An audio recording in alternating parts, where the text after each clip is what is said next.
I'm Ben. I'm Gwen. And this is Tater. He's probably the most important member of our family. Uh, we are going to start a YouTube channel and we're going to try and just video all of our adventures as we go along. Right now we're sitting in our bus. We are just starting our rebuild, kind of, and our plans to build it out and live out of it full time and travel around the U.S., film all our adventures, and try and film the process of building the bus out. Starting from, I guess, square one with how this all started. We met together at college in Maine. Towards the end of the 2 years there, we dated for like a year and a half of that, probably. Yeah. And like towards the end, we were really wanting to build out a van and live in that, because we weren't really sure about our next steps after college. I don't know, kind of we're surfing like Facebook Marketplace all the time because that's kind of my thing. Your thing. Really, Not my yeah, thing. I'm really into cars and building cars. So I was on there, started looking for buses and vans and all that kind of stuff, and we settled on this bus, which is a 40-foot Gillig. I think it's a 2004. Yeah.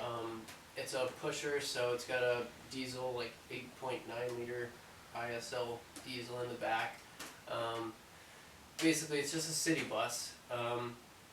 Low floor, the front's on bags, so it's a kneeling bus with the handicap ramp. And 40 foot, right? yeah, 40 feet, and it's pretty big. But our plan with this was we really want to get into dirt biking and traveling with our dirt bikes.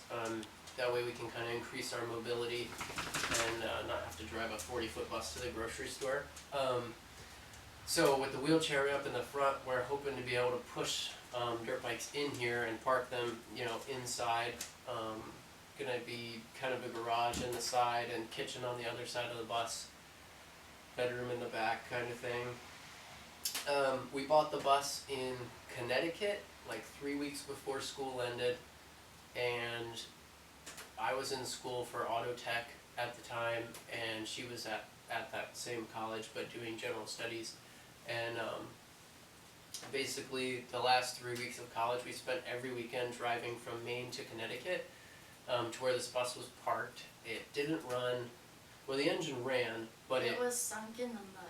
Yeah, it had been sitting in a field for like a year and a half, 2 years. The people who owned it previously had kind of partially built out the interior, like they framed the walls, there was some basic room framing, but nothing was finished yet. And it was not the best job in terms of like quality of work and, kind of skipping through a lot of stuff. But basically the bus it ran, but it wouldn't drive, it wouldn't go into gear, and it wouldn't, the air compressor wouldn't air up the airbag suspension or unlock the air brakes, so it couldn't move even if it did go into drive. And towing a 40-foot bus through, 2 states would be unbelievably expensive. We looked into it, because the bus was cheap. I think, what did we pay for It it? was $3,500. Yeah, so we got it, I think they had it listed for more, but we got it to $3,500 because it wouldn't move and The had guy a lot of needed it issues. moved. So. Yeah, the guy needed it off the property. So we kind of got a good deal on the bus. The engine ran good, so I was confident in that, and I'm kind of a mechanic, I guess. You are a mechanic. Yeah, but YouTube certified, I guess, I don't know. No, you worked at a mechanic shop. You're a mechanic. What I do now, but anyways, we basically spent every weekend working on this bus. We had to go through it from front to back, solve all the issues to make it drive, and our plan was to get it running and drive it up here by ourselves instead of towing it, because we couldn't afford to tow it. As we talk about this, we'll insert clips and photos of that. We didn't really start filming then. We kind of thought about starting a YouTube but hadn't really committed, so we have pictures here and there and some video snapshots, but nothing substantial to go off of. So we'll kind of piece together an introductory video, I guess. But anyways, we started with focusing on getting the airbags to air up, and mice had gotten in the bus and chewed through a lot of the air lines that run from the compressor in the back to the tanks up above the driver's seat. and that was the whole problem. Is the compressor was working and pumping air, but it was just leaking out everywhere. It wouldn't build pressure. So we ran back and forth a few times, auto parts stores, all kinds of stuff. Found the right line, the right fittings. We replaced all the air lines that had holes in them, and the mice had also chewed through a lot of wiring harnesses. So we had to go through and find all the chewed through wires, and thankfully they were all kind of like in one area where the mice had been getting in. So we, put all the wires back together the way they were. That was a process because wiring diagrams are not readily available for this bus, even though it's a fleet vehicle. I was able to print out like a whole manual for it, but it didn't have wiring diagrams or any of that information. So that was a little bit of a process to figure out. I think the third weekend we had gotten to the point where the bus would air up all the way, but it wouldn't go into drive. We couldn't get it to go into drive. So as we were going through wiring and tracing stuff back, we found like one little loom of wires that had been chewed through, and there's 2 or 3 wires in there that were all white and the same size, and like I said, without wiring diagrams, we couldn't tell which ones went where. Even back tracing them wouldn't help because we could figure out where they went on each end, but we couldn't tell which wire went to what. They weren't labeled. And as we basically spliced them together, the bus did go into gear, but I think it only went into like low gear, like the 1, and it wouldn't go in reverse. So we've messed around with it a little more and ended up flipping the wires the other way, resplicing them, and then everything worked. It went into gear, it drove, which was great. So at that point, it was the third weekend. We had it was like early spring when we had bought the bus. So school year was coming to an end for us, and we had really horrible weather. It was like raining every single weekend. Especially in Connecticut. Yeah, every weekend it was raining, and so when we went down there, we'd stay the weekend on this lady's property. And the thing was, we couldn't sleep in the bus, even on the floor in sleeping bags, because the reason they needed it moved is the people that were living in it on her property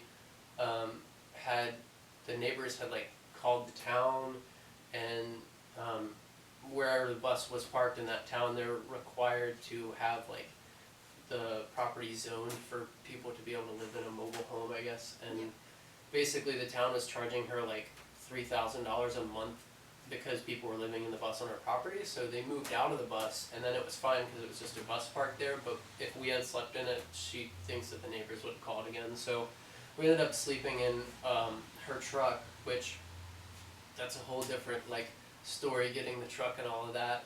But anyways, it's a 1986 F-250 diesel, and we were using that to haul tools down and back up, and we're hoping to pull the bus out with it because, like we said, the bus had sunk in the mud. We have videos of that. Yeah, we have videos of us trying to pull it out. The truck weighs about 8,000 pounds, and this bus weighs about 30,000 pounds, so there's a pretty big difference there in pulling power and traction. But we were sleeping in the back of that truck in the pouring rain. We put like a tarp over it, and we got soaked multiple times. It was... Alright, so I'm just going to show you guys how to start the bus. Hopefully it starts. I drove it to work like a week ago because our other vehicles kind of went down and we were fixing them, and this is the only vehicle we had that ran. So I drove it half an hour to work and probably spent more on fuel to get there than I made, but that's okay. Anyways, so we have the battery switch outside on and the air valve shut so that it does build pressure. So there's no key. We turn this knob to day run. You can hear it beeping. It's doing a check of all the systems. And then basically, I think that beeper turns off. And we have an engine start button here. You can hear the bus started up just fine. And there's a switch here that says fast idle, and that just kicks the idle RPM up. So as you watch here, this is our air pressure gauge. So you turn a high idle on so that you can build pressure faster in the mornings or whenever you start the bus with no air pressure already built up. We'll go through a general switches from this side to the other. So when the door was working, you would have this, which allows pressure to the door so they can actuate, and then that releases all the air pressure so you can open them with your hands. So we have it released normally because our doors, since we removed the rear door, it doesn't automatically open with this handle anymore. We have to open them by hand. But while we're driving, when we flip this to normal, it sends air pressure to the door and actually holds them closed still. So that's kind of nice to have. That way the doors always stay closed while we're driving. Heated mirrors, I don't know if that actually works. You have power mirrors. I think they do actually work on one side. I don't think the other side works. So one of the motors is probably bad. This is the air brake release. So right now it's pulled up, and that's the parking brake. So when you pull up, it releases the air from the brakes, and the springs in there apply the brakes all the way. So when there's no air pressure in the brakes, they're fully locked up. That's one big reason the bus wouldn't move when we first got it, is it wouldn't build pressure, so it couldn't unlock the brakes. All the wheels were completely stuck. So then we have obviously the on and off switch here has day run, and then the lights, so when you turn it on that way, it runs with the headlights on. That's all that switch really does. Engine start, fast idle we talked about. This is just a hazard switch. Engine stop, override. I think that was like the door, or no, this was like the string that you pull that ran along the length of the bus that would chime the driver when people wanted to get off. We've removed that whole system. Interior lamps, I don't know if any of these work because there's not any lights left inside the bus really. You have your drive selector, so the way this works is you hold the brake down and then you would push drive and it would go into drive, and then you would have to hold the brake down and push neutral and then push reverse. You always have to go to neutral before you go to a different gear. And then you have 3, 2, 1 for more torque. Like say you're going up a big hill or going down a big grade, you could use that to slow the bus down and lock it into a gear. So up here you've got a lot of like temperature controls, you have windshield wipers and stuff. As you can see up here, we're building pressure now, so we're up, as the bus is idling, it's turning the air compressor over that's attached to the motor. So we'll climb pressure, and once it hits 120, the bleeder in the valve in the back will open and bleed off the pressure back to 120, and it self-maintains at 120. So you have all the climate control stuff, the windshield wipers, which work, they're kind of goofy, but at least they work. It's a positive. Temperature stuff, airflow, heater defrost. We're going to keep this, even though we removed the air conditioning, we obviously want to keep all this so that we can keep moisture off the windshield and whatnot. Over here, you have switches for self-diagnostic. So the engine test, basically you can turn this on, and if you look up here, we have a panel with all these lights for different like issues you might be having. Basically, when you first get into the bus, if you're trying to diagnose stuff, you can flip that switch and it makes sure that all those lights work and that they're not burnt out. And then that allows you to, know that all the lights work. So if they do come on, you have issues. You have more heat AC stuff here. This is the switch that actually raises the front of the bus, and then it lowers the front of the bus if you pull down. It lets air out of the airbags. And this is the ramp. It used to be power. It still kind of works, but it doesn't have enough power to lift up completely by itself. So we have to do it manually. And that looks like raccoon tracks in the dust from when the door was off this thing and raccoon got in here and ate a bird inside our bus at night. That was great. But basically, that's a rundown of the front of the bus, how everything operates. You have some more basic controls up here, but we've removed a lot of that stuff.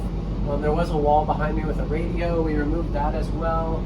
And basically, we were removing all the systems that are unnecessary for us, since we're not driving this full time. Like, as a bus, we're living in it.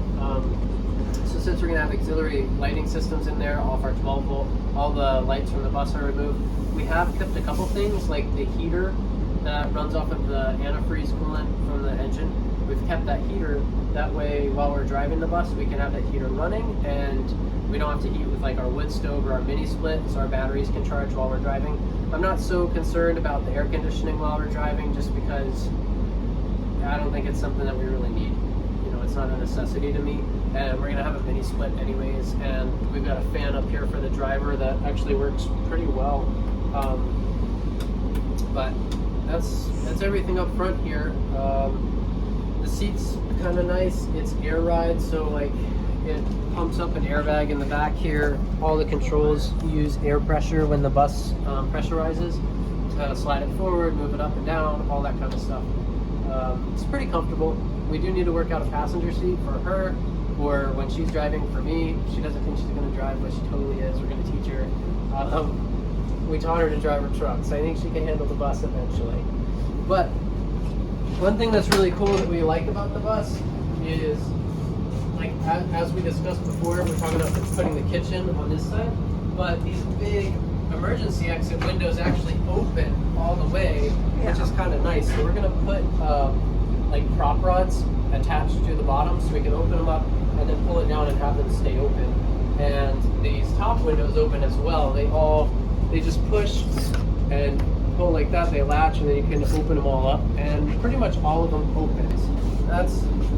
That's the bus. Starts and runs. I don't know, kind of excited about getting out on the road in this thing. What do you think? Great. Well, that's our introduction. That's who we are. That's what we're doing, and we're hoping to video more of our adventures as we go. We don't want it just to be the bus build. Obviously, a lot of it's going to be that now as we get through that. But then once we get on the road, we want to video all of our travels and adventures there, and maybe we'll video like some hiking stuff, Dirt biking. when we get out and do car stuff. I do a lot of car stuff. I help with a lot of car stuff. Yeah, unwillingly, but. No, I love it. But anyways, we're just going to try and bring you guys along for the exciting parts of our life. Most of it's boring, so if you guys like what we're doing, it'd be cool to see, some following, and let us know what you think. I guess if people are interested in this, we'll keep doing it, and maybe we'll do more of it. We have an Instagram that is, Gwen and Ben's Bus Adventure? Gwen and Ben's bus. Or Gwen and Ben's Bus. That is our Instagram. We post some stuff there about the bus project, and then I think as we go, we'll post more stuff in there unrelated to bus, just more an us thing. But yeah, we'll see where this goes. That's all.